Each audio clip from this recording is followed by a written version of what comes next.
네, 오늘 말씀 이교도도 복음이 필요하다는 제목 갖고 여러분과 함께 은혜를 나누고자 합니다.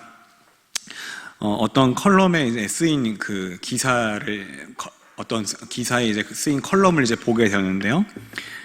그냥 이제 가상의 이야기인데 제 인상에 남아서 이야기를 이제 여러분께 해드립니다. 제가 약간 덧붙인 것도 좀 있는 것을 참고해 주시면 좋을 것 같습니다.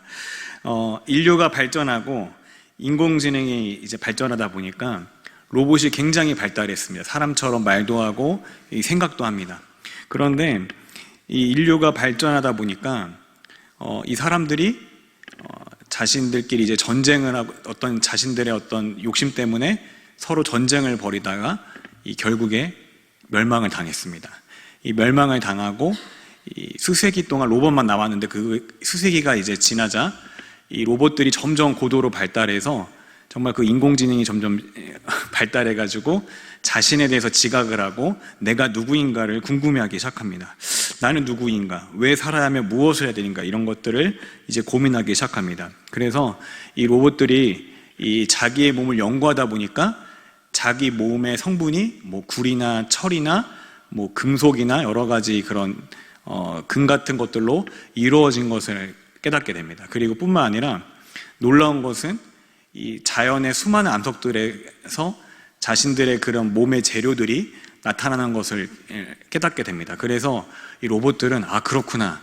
우리가 정말 이 자연에서 우연히 발생해서 진화가 돼서 최종적으로 진화된 게 바로 우리구나 하고 깨닫게 되고 이제 로봇들이 그 대자연을 섬겼다는 그런 내용의 컬럼을 제가 본 적이 있습니다. 이 컬럼 되게 재밌지 않습니까?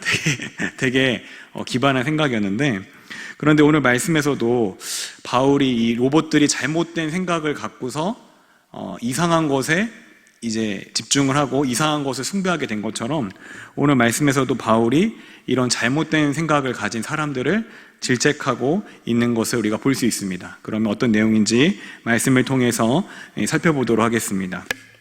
저 이제 로마서를 강의하기 시작했는데 제 생각보다 너무 어려운 것 같습니다. 그래서 여러분 은혜로 들었으면 좋겠습니다. 로마서 1장에 지난번에 이제 앞부분이었는데요. 이 앞부분은 이 바울이 로마로 여러 차례 가고자 했으나 가지를 못했습니다. 근데 이 바울이 로마로 가고자 했던 이유가 무엇이냐면 첫 번째로 이 영적인 은사를 나눠주고 그들을 견고히 세우기 위함이고, 두 번째로 피차 믿음으로 격려해서 바울도 로마 교인도 위로와 위안을 얻기 위해서였습니다. 그리고 마지막으로 이 복음이 로마 교인들과 그리고 로마 교회 밖에도 퍼져서 이 풍성한 열매를 맺게 하려고 이렇게 로마로 가고자 했던 것입니다. 근데 로마로 가지 못하자 이제 바울은 그 편지를 써서 로마 교인들에게 이렇게 로마서를 보내게 되는 것을 우리가 볼 수 있습니다. 그러면서 마지막에 바울이 자신이 전하는 복음을 어떻게 한다? 부끄러워하지 않는다. 왜냐하면 이 복음은 모든 믿는 자에게 구원을 주시는 하나님의 능력이기 때문이라고 고백하는 것을 볼 수 있었습니다. 오늘 말씀부터는 이제 바울이 이 죄에 대해서 고발을 하기 시작합니다. 특별히 오늘 말씀에서는 오늘 제목인 이교도, 다른 말로 이방인들의 죄에 대해서 이제 고발하고 기록하는 것을 볼 수 있습니다. 오늘 17절에서는 복음에는 뭐가 나타난다고요? 하나님의 의가 나타난다고 이야기했는데, 이제 18절에서는 반대로 하나님의 진노, 이 불이 잘못된 사상과 그 행동으로 하나님의 진리를 막는 그런 사람들의 경건하지 않은가 그런 불의에 대해서 이 하늘로부터 나타난다고 합니다. 그런 하나님의 진노가 이렇게 하나님의 진리를 막는 불의한 자들에 대해서 이렇게 나타난다고 오늘 말씀에서 이야기하고 있습니다. 네, 이 복음을 한 번도 듣지 못한 사람들이 하나님의 그런 진노, 하나님의 그런 심판에 대해서 핑계치 못한다고 오늘 바울은 이야기하고 있습니다. 왜냐하면 19절에서 20절에 바로 하나님이 알만한 것들을 그들 속에 이미 보였다고 말하고 있습니다. 창세로부터 그의 보이지 않는 것들, 곧 영원하신 능력과 신성이 분명히 끊임없이 이 이방인들에게도 보였다고 이야기를 합니다. 이 문구를 보면 굉장히 역설적입니다. 왜냐하면 하나님은 뭡니까? 하나님은 육이신가요? 영이신가요? 하나님은 영이십니다. 이 영이란 것은요, 우리가 어떤 생각하는 그런 오감, 보고, 듣고, 만지고, 냄새 맡고, 이 듣는 것으로 우리가 하나님을 알 수 있는 것이 아닙니다. 하나님은 그런 존재가 아닙니다. 그런데 그런 보이지 않는 하나님의 신성과 영원한 능력이 이 복음을 한 번도 듣지 못한 이방인들에게 나타났다고 오늘 말씀에서 기록하는 것입니다. 굉장히 역설적이죠. 보이지 않는데 보였다고 이야기하는 것입니다. 이것이 어떻게 된 것입니까? 하나님이 억지를 부리는 겁니까? 아닙니다. 20절 끝에 보면은 그가 만드신 만물에 분명히 보여 알려졌다고 이야기가 나오는 것을 우리가 볼 수 있습니다. 하나님이 이 세상을 창조하신 것은 자신의 영광을 드러내시기 위해서입니다. 그리고 우리를 사람을 창조하신 그 목적은 제일 목적은 바로 하나님의 계획과 섭리와 기뻐하시는 그 뜻 가운데서 그 사람을 통해 영광받기 위해서 그 사람을 창조하신 것입니다. 물론 하나님 스스로도 이미 영광을 받고 있지만 또 사람을 통해서 영광받기 위해 그 사람을 지으신 것을 우리가 알 수 있습니다. 그래서 하나님이 창조하신 사람뿐만 아니라 하나님이 창조하신 그 모든 것들이 뭐를 나타내요? 끊임없이 하나님의 신성과 영광과 능력을 물론 간접적이긴 하지만 드러내고 있습니다. 예를 들면 우리가 자연 만물을 보면서 와, 어떻게 저렇게 만들어졌을까? 우리가 강한한 우주를 보면서 야, 저거를 우연히 만들었나? 야, 어떻게 저렇게 될 수 있지? 또 태양을 보면서 어떻게 저런 행성이 뜨거운 계속해서 열을 낼 수가 있는 것인가? 또 알프스 산맥을 보면서 와, 너무 멋지다, 너무 훌륭하다. 그런 대자연을 보면서 누구나 한 번쯤은 이런 경이로움을 느낀 적이 있을 것입니다. 또 그런 태풍이나 이런 폭풍 같은, 그리고 또 해일 같은, 화산 같은 그런 곳에서 우리가 아무리 과학기술이 발달함에도 불구하고 한없이 나약해지는 무력한 인간을 보면서 대자연의 그런 경이로움을 느낄 때가 많이 있는 것입니다. 뿐만 아니라 사람 안에 그 양심이 있습니다. 양심이 있어서 우리가 좀 잘못을 하려고 하면은 누가 알려주지 않았는데도 불구하고 왠지 두려움을 느낍니다. 아, 이거 하면 안 될 것 같은데? 아, 이거 할까 말까? 군대에서 그런 말이 있어요. 해야 될까 말아야 될까 하면 하지 말라고 그런 말이 있는데, 그런 것처럼 우리가 뭔가 우리 안에 본성적으로 양심이 있어서 뭔가 이것을 할까 말까, 또 잘못된 것을 하려고 하면은 굉장히 두렵고 떨리는 그런 마음이 드는 것입니다. 뿐만 아니라 인간 모든 사람에겐 다 하나님께서 뭘 주셨냐면 이 종교심이라는 걸 주셨습니다. 종교심이 뭐냐면 인간은 자신보다 어떤 뛰어난 초자연적인 존재에게 의존하고 싶어하고 또 그것을 숭배하고 싶어하는 그런 욕구와 욕망들이 있습니다. 그래서 우리가 보게 되면은 문명이 닿지 않은 그 많은 곳에 가더라도 항상 뭐가 있습니까? 뭔가 신앙이 있습니다. 뭔가를 섬기는 그런 모습들을 볼 수 있는 것입니다. 이거는 모든 인류 가운데 공통적으로 드러나는 것인데, 이렇게 될 수 있는 것은 바로 하나님이 모든 인간에게 종교심을 주셨기 때문에 그렇습니다. 그렇게 인간이 그런 종교심과 양심과 또 대자연과 그런 만물을 통해서 충분히 뭘 느껴요? 하나님의 그런 신성과 능력과 그런 영광을 물론 100%는 아니지만 간접적으로 느끼고 있는 것입니다. 그런데 이 중요한 것은 그렇게 그런 하나님의 신성과 영광을 마음으로 느끼고 깨닫고 또 깨달았음에도 어떻게 합니까? 사람이 어떻게 합니까? 하나님께 영광을 돌리지 않습니다. 하나님이 끊임없이 이 자연세계를 통해서, 끊임없이 양심을 통해서, 끊임없이 그 종교심을 통해서 그 공허한 마음 가운데 자신을 계시함에도 불구하고 사람이 스스로 눈을 감습니다. 스스로 고개를 돌리는 것입니다. 근데 그런 사람들은 어떤 사람이라고 오늘 말씀에서 말합니까?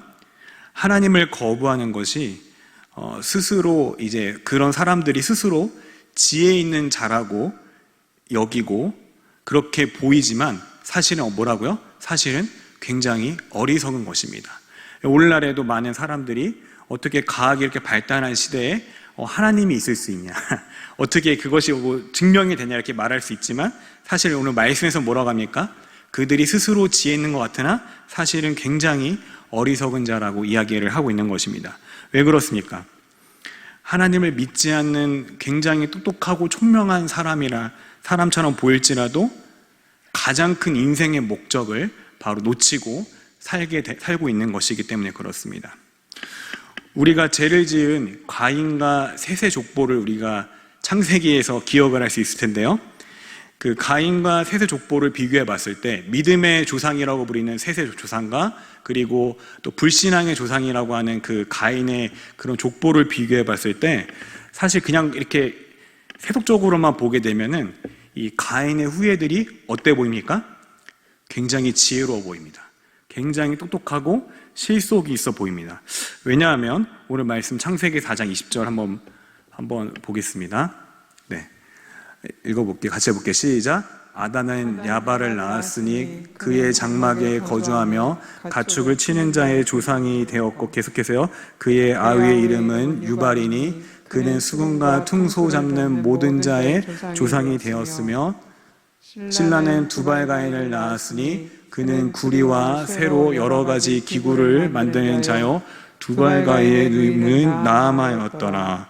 아멘. 이렇게 말씀을 보게 되면 알 수 있지만 이 가인의 후예들은 어떻습니까? 뭔가를 계속 발명해냅니다. 뭔가를 계속 만들어냅니다. 가축을 치는 자의 조상이 되기도 하고, 이 수금과 퉁소를 부는 자의 조상이 되기도 하고, 구리와 새로 여러 가지 기구들을 만드는 그런 조상들이 되기도 합니다.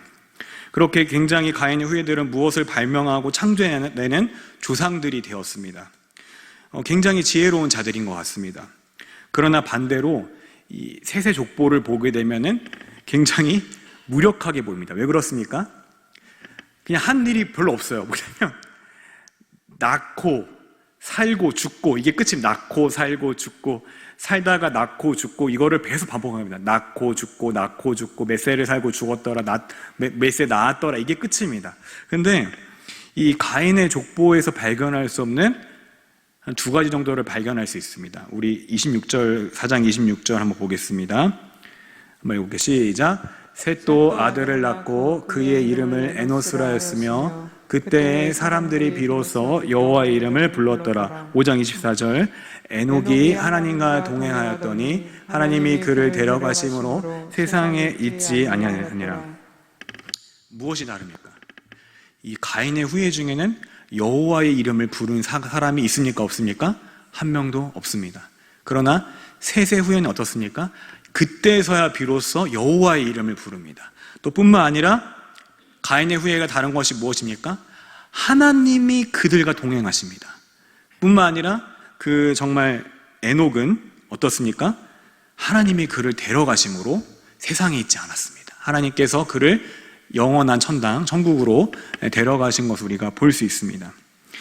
이 가인의 후예는요, 이 하나님을 떠나 살았기 때문에 자신들의 힘으로, 노력과 의지로 이 척박한 땅과 상황 속에서 이 가시와 엉겅퀴를 내는 이 세상 속에서 어떻게든 살아남아야 했습니다. 그렇기 때문에 계속해서 뭔가 살기 위해서 효율성과 편의를 위해서 계속 뭔가를 개발하고 발전해내는 모습을 볼 수 있습니다. 그러나 셋의 후예는 세속적으로 봤을 때는 굉장히 무력하고 나약하게 보이지만 이 사람들의 주특기가 뭡니까? 하나님을 의지하고 하나님을 예배하고 하나님을 동행했습니다. 근데 그런 그들의 결과는, 둘의 결과는 어떻습니까? 이 가인의 족보는 모두 멸망의 길, 영원한 지옥에 갈 수밖에 없고, 셋의 족보는 어떻습니까? 모두 그들에게 에녹처럼 뭐가 있습니까? 바로 구원이 있는 것입니다. 가장 어리석어 보이는 길 가운데 가장 지혜로운 그 길이 있는 것입니다. 하나님의 그런 비밀이 여기에 나타나 있는 것을 우리가 볼 수 있는 겁니다. 이렇게 오늘 말씀에서 가인의 후예와 같이 어리석은 길을 가는 사람들은 어떻습니까? 마땅히 하나님께 돌려야 할 그 영광, 하나님께 당연히 하나님을 예배해야 될 그 영광들을 어떻습니까? 영원히 변하지 않고 썩어지지 않을 그 영광을 결국에 변하고 썩어져서 문드러질 그런 사람과 새와 짐승과 기어다니는 동물의 모양으로 우상을 만들어서 엉뚱한 곳에 예배하고 엉뚱한 곳에 영광을 돌리는 것을 우리가 볼 수 있는 것입니다. 이것은 이제 이 로마서의 이 구절은 또 비슷하게 반복이 되는데 25절에서도 비슷한 문장이 나옵니다. 25절에 하나님의 진리를 거짓된 것으로 바꾸어서 피조물을 조물주보다 더 경배하고 섬긴다고 오늘 말씀에서 기록하는 것입니다. 원래 성경에서 이 반복되는 것은 강조입니다. 강조. 그래서 이것들을 강조하는 것을 우리가 볼 수 있습니다. 이 나일강이 범람하고 거기에 막 곡식을 심으니까 곡식이 너무 잘 자라는 거예요. 아, 우리에게 먹을 거를 주는구나. 이거를 나일강을 하나님으로 섬겨야겠다. 태양이 잘 내리쬐니까 농사가 잘 돼요. 아, 태양을 정말 신으로 삼아야겠다. 이거 하나님으로 삼자. 이렇게 사람들이 말도 안 되는 것에 영광을 돌리고 예배를 드리게 되는 것입니다. 한 부부가 비행기에서, 이것도 이제 약간 어떤 재밌는 이야기에 제가 덧붙인 건데, 한 부부가 비행기에서 아이를 낳았습니다. 근데 불시착으로 그 아이가 행방불명이 되고 사라졌습니다. 아무리 찾아도 그 아이를 찾을 수 없자 이 부부는 아이가 당연히 죽은 것으로 알고 자신의 고국으로 돌아갑니다. 근데 몇 년 뒤에 이 아이가 아이로 추정이 되는 어떤 증표가 있는데 추정이 되는 그 아이가 어떤 정글에 살아있다는 것을 소식을 듣게 됩니다. 그래서 이 사람들이 이 아이를 만나러 이제 가게 됩니다. 근데 가보니까 어때요? 이 아이가 이 사람처럼 두 발로 걷고 사람처럼 언어를 사용하고 사람처럼 이 포크와 나이프를 가지고서 식사하는 것이 아니라 어떡합니까? 갑자기 네 발로 걸어 다니면서 짐승의 소리를 내고 막 소리를 이상하게 지르고 먹을 때 이빨로 이제 먹고 이런 것을 이제 보면서 이 부모가 굉장히 안타까워 했다고 합니다. 이 아이가 실종이 됐을 때 처음 본 게 이제 늑대라서 이 늑대처럼 물고 늑대를 부모로 여기고 늑대와 같이 사냥을 하고 산다고 합니다. 그러면 이 모습이 굉장히 어떻습니까? 이 모습이 굉장히 비참해 보입니다. 사람답지 못하고 굉장히 정말 안타깝게 우리가 느껴질 수밖에 없는 것입니다. 근데 사람이 사람답게 그리고 하나님의 형상답게 살아가는 방법은 바로 어떻게 해요? 하나님께 영광을 돌리는 것입니다. 오직 하나님만 예배하는 것입니다. 그런데 그런 이방인들은 그런 자격과 특권을 스스로 포기한 것이라고 말을 하고 있습니다. 이 탐심은 뭐예요? 우상숭배라고 합니다. 우상숭배는 어떤 나쁜 것을 막 추구하기보다는 이 좋은 것들을, 정말 사람이 보기에 좋은 것들을 과도하게 사랑하고 집착하고 사랑함으로써 우상이 되는 경우가 굉장히 많은 것을 보게 됩니다. 이렇게 사람이 하나님을 거부한 결과가 어떻습니까? 이 하나님을 마음에 두기 싫어한 결과는 24절과 26절과 28절 세 번이나 반복이 되는데, 그것은 바로 그들을 하나님께서 어떻게 해요? 내버려 둔다는 것입니다. 이 내버려 둔다는 것은요, 구약에서 하나님이 전쟁에서 이스라엘을 대적에게 넘겨줄 때 사용했던 그런 표현입니다. 하나님이 자신의 의로 사람을 적극적으로 인도해 주시지 않으면 사람이 어디로 갈 수밖에 없으니까 파멸로 갈 수밖에 없습니다. 그냥 가만히 내버려둬도, 그냥 가만히 놔둬도 어디를 향해 갑니까? 계속 죄를 짓고 계속 파멸의 길로 갈 수밖에 없는 것입니다. 마음에 오늘 내버려두는데 어떻게 내버려두냐면 마음의 정욕대로, 또 부끄러운 욕심대로 상실한 마음 가운데 이렇게 내버려둔다고 말씀하고 있습니다. 이 마음의 정욕이란 것은 단순히 성적인 것을 이야기하는 게 아니라 욕망과 탐심을 말합니다. 출애굽기 20장에서 보게 되면 십계명에서 내 이웃의 것을 탐내지 말라고 합니다. 그때 쓰는 그 단어가 바로 이 단어인 것입니다. 이 부끄러운 욕심 가운데 내버려둔다. 이 부끄러운 욕심은 사람들이 하나님과 그분의 기준을 거부할 때, 그들 자신을 스스로를 신으로 삼을 때, 그들의 욕망을 멈출 수 있는 것은 이제 아무것도 없으며, 이 바울은 무절제한 성적 욕망이 부끄러운 욕심과 결국에 파괴적인 결말을 이야기할 것을 이야기하는 것으로서 이 부끄러운 욕심을 이야기하고 있습니다. 또한 하나님을 마음에 두기 싫어하며 상실한 마음 가운데 내버려 둔다는 것은요, 하나님에 대한 그런 지식은 있으나 그것을 거부하자 하나님도 그래 그렇게 하도록 내버려 두고, 그들의 마음은 상실돼서 옳고 그른 것을 구별할 능력이 사라지고 이 양심이 뒤틀려서 희망이 거의 사라지고 만 것입니다. 합당치 못한 일을 하게 하셨다는 것은 이 단순히 어떤 하나님 보시기, 하나님 기준에 합당치 못한 일을 하는 것뿐만 아니라 사람이 보기에도 정말 말도 안 되는 그런 반인륜적인 행동들을 하는 것들을 모두 포함을 하는 것입니다. 사실 어떻게 보면은 이 가장 무서운 건 뭐예요? 가장 무서운 형벌은 뭡니까? 그냥 내버려 두는 겁니다. 이 부모가 자녀를 기를 때 자녀가 잘못을 하고 뭔가를 훔치고 뭔가 폭력을 행하고 뭔가 중독에 걸리고 했을 때 아무런 대처도 안 하고 그냥 내버려 두는 것은 어떻습니까? 결국에 그 자녀를 파멸로 이끄는 것입니다. 오히려 그 자녀에게 잘못됐을 때 매를 들고 때로 훈계하고 때리고 질책하는 것이 부모의 사랑의 표현입니다. 우리도 마찬가지로 살아가면서 우리가 조그만 잘못이나 조그만 실수했을 때 하나님께서 그것을 어떤 우리가 징계나 어떤 매로서 우리 다스려 준다면 오히려 그것이 나쁜 것이 아니라 우리에게 이로운 것이고 하나님의 그 사랑의 표현인 줄 믿으시기 바랍니다.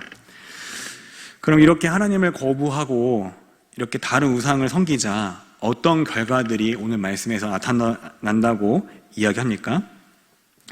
24절과 26절과 27절은 성적인 죄를 계속 이야기합니다. 하나님이 의도한 그 남자와 여자가 한 몸이 되고, 그리고 그 결혼한 남자 여자 안에서만 이 성적인 것을 하나님께서 허용했는데 그 의도가 완전히 파괴되고 어그러져서 이제 그들의 몸을 서로 욕되게 하고 자신의 욕정과 욕망대로 서로 욕되게 하고 남자가 남자를 통해서 어떻게 해요? 부끄러운 일을 하는 그런 동성애가 나타나게 되는 것입니다. 신기하게 그 많은 우상을 섬기는 그런 종교들에서 성적인 정말 타락한 모습들이 나타나는 것을 우리가 볼 수 있는데요. 우리가 잘 아는 그 엘리야랑 싸울 때 바알의 선자들이 어떻게 하죠? 그 바알 신이 불을 내리지 않자 자신의 몸을 자해를 막 합니다. 왜 자해하는지 아십니까? 이 사람들의 사고는 신들이 평소에 자신한테 관심이 없어요. 자기들한테 관심이 없어요. 그래서 이 신들에게 사랑을 받고 관심을 끌어서 이 비가 내리고 농사가 잘 되게 하려면 어떻게 됩니까?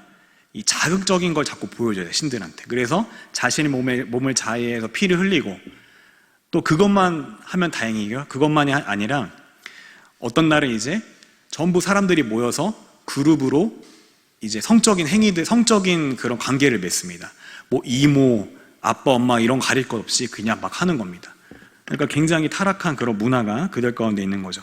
또 뿐만 아니라 그 황제를 숭상하는 로마는 또 어떻습니까? 그리스의 수많은 신들을 자신의 신으로 삼고 거기 로마 제국 또한 동성애가 많이 자행이 되고 또 그 신전을 지키는 그런 여러 여종들이 그런 어떤 신의식으로서 성관계를 다른 사람들과 하는 그런 모습들을, 타락한 모습들을 우리가 볼 수 있는 것입니다.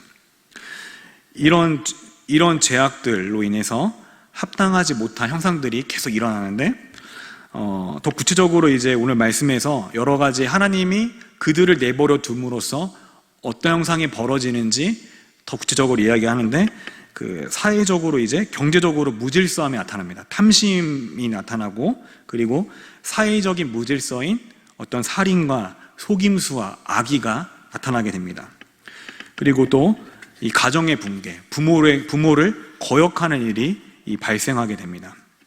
근데 이런 것뿐만 아니라 더 무서운 거 뭐냐면 그들이 그런 잘못을 저지르면서 그들 스스로도 뭔가 잘못되고 있다, 뭔가 정말 잘못된 길로 가고 있다고 이렇게 사형에 해당한다고 정하심을 알고서도 자기들만 행할 뿐만 아니라 자기뿐만 아니라 다른 사람에게도 그것이 옳다고 하면서 같이 그런 죄악을 계속 저지르는 모습을 이 바울은 고발하고 있습니다.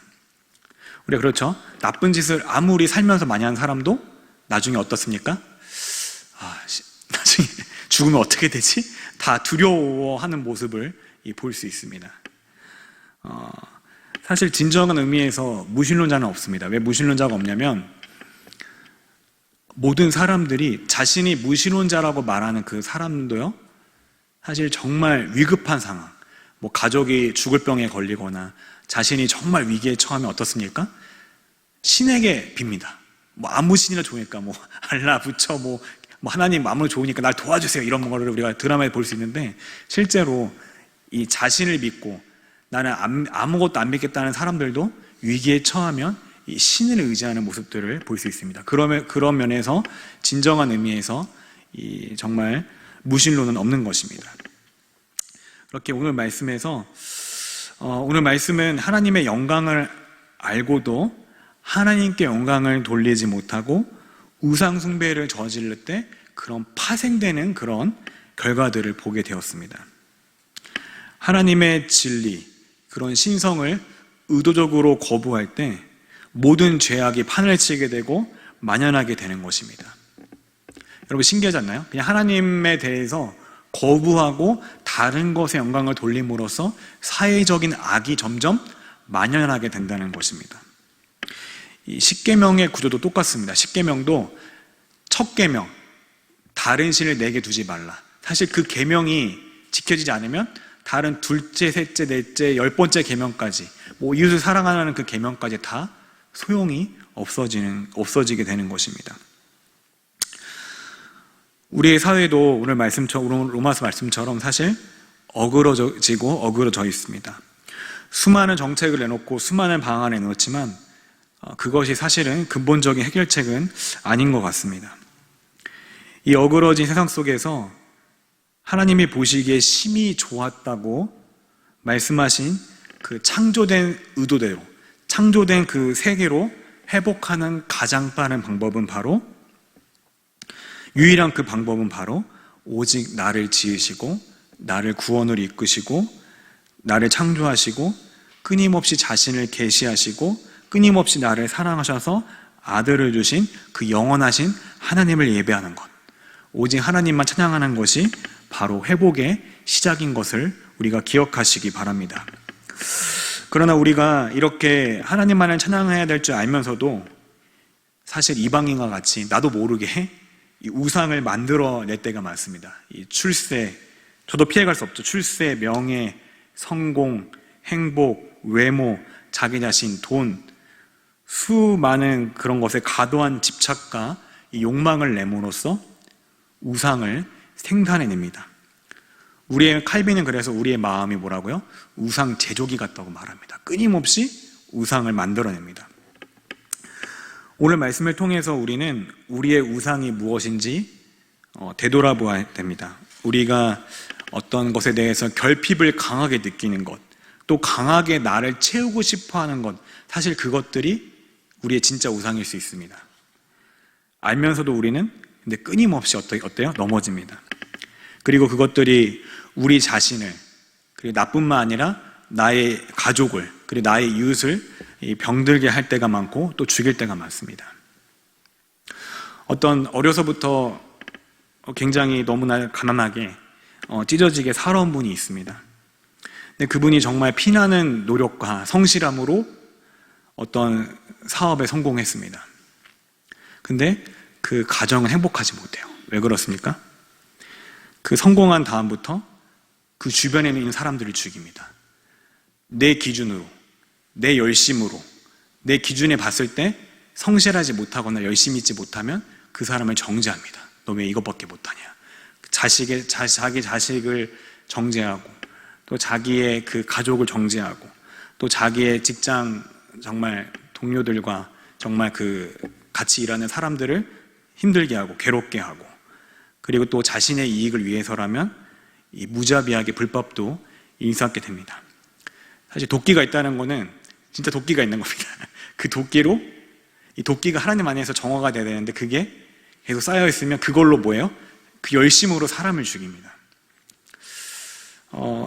제가 계속 몇 번 얘기한 것 같아서 죄송한 그 이야기지만, 제가 이제 군대에 있을 때 한 훈련병을 만나게 됐는데, 나이가 얼굴만 보면 40대 같아요. 근데 28이래요. 그래서 깜짝 놀랐었는데, 첫 번째 그걸로 깜짝 놀랐고, 두 번째 놀란 거는 이제 밖에서 뭐 하다냐 물어보니까 자기가 이제 뭐 포주를 하다 왔대. 포주를. 그래서 포주가 뭐냐 했을 때 이런 여러 가지 뭐 율라가 없거나 그런 여러 가지 여성들을 관리하는, 술집 여성들을 관리하는 그런 일을 했다고 이야기하는데, 사실은 군대에서 이 거짓말하는 사람 되게 많거든요. 그래서 반신반의해서 제가 정말 궁금해서 물어봤어요. 그러면 요즘은 어떤 사람들이 많이 오냐, 어떤 사람들이 그런 일을 하러 많이 오냐고 제가 물어봤습니다. 그래서 저는 이제 납치를 당하거나 뭐 이제 그런 건 줄 알았는데, 지금도 이제 내리에 박히는 이제 이야기를 이 훈련병이 했는데요.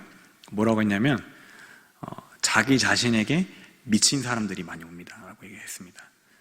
제가 그래서 자기 자신에게 미쳤는데 왜 이곳에 오냐 이제 물어보니까, 성형에 미쳐가지고, 그 외모에 미쳐가지고 계속 이제 돈을 쉽게 벌려고 그런데 오거나, 혹은 명품백에 미쳐가지고 그런데 오거나 하는 사람들이 요새 굉장히 많다고 그런 얘기를 들었을 때, 얘가 진짜 그런 데서 일을 했나 보다, 이제 그런 생각이 좀 들었습니다. 우리도 마찬가지입니다. 우리가 우리 자신을 우상으로 삼을 때 우리가 행복한 게 아니라 더 불행해지는 모습도 우리가 많이 볼 수 있습니다. 그러면 우리가 이렇게 넘어지고 끊임없이 우상을 만들어내는 우리도 과연 희망이 있겠는가? 그러면 우리는 다시 로마서 1장 16절에서 17절 그 복음으로 돌아가야 됩니다. 우리 1장 16절 17절 띄워주시겠습니다. 한번 읽어볼게요. 시작. 내가 복음을 부끄러워하지 아니하노니 이 복음은 모든 믿는 자에게 구원을 주시는 하나님의 능력이 됨이라. 먼저는 유대인에게요 그리고 헬라인에게로다. 17절. 복음에는 하나님의 의가 나타나서 믿음으로 믿음에 이르게 하나니 기록된 바 오직 의인은 믿음으로 말미암아 살리란가 같으니라. 아멘. 내 의로는, 내 열심으로는, 내 기준으로는 하나님의 의를, 하나님을 절대로 기준을 만족을 시킬 수가 없는 것입니다. 근데 나를 대신해서, 나를 위해서 이 땅에 친히 사람의 몸을 입고 오신 그 예수님, 그래서 이 땅에 오셔서 나를 대신해서 내가 절대로 지키지 못하는 그 모든 율법을 걸을 때마다, 족족 한순간순간마다 그 동기까지 완벽하게 지키시고, 뿐만 아니라 내가 받아야 될 율법의 형벌을, 하나님의 그 진노를 십자가에서 대신 받음으로 우리의 죄는 예수님께 전달이 되고, 예수님이 이루신 그 모든 의들, 율법을 지키고 형벌을 받으신 그 모든 의는 우리에게 전달이 되는 것입니다. 그럼으로써 하나님이 이제 우리의 부족한 모습, 우리의 연약한 모습, 실수하는 모습, 죄를 짓는 그 모습을 보는 게 아니라 우리가 믿는 예수님을 바라봄으로써 이제 우리를 향해서 뭐라고 해줍니까? 너는 의로운 사람이다. 너에게는 죄가 없다라고 판결을 내려주시는 것입니다. 이로써 내가 부족하고 넘어져도 우리에게 뭐가 있습니까? 희망이 있는 것입니다. 오늘 말씀을 통해서 여러분과 제가 나의 우상은 무엇인가? 그렇게 다시 한번 돌아보면서 우리 회개하시기 바랍니다. 또 뿐만 아니라 우리 마음은 우상 제조기지만, 우리는 끊임없이 넘어지고 우리 자신에게는 희망이 없지만, 우리가 믿는 예수님을 바라보고 그것을 믿을 때 희망이 있는 것을 믿으시는 저 여러분 되기를 소망합니다. 오늘 이 시간 정말 복음으로 하나님 나의 마음을 바꿔주시고 나를 정결케 되고 나를 바꿔달라고 기도하시는 저 여러분 되기를 소망합니다.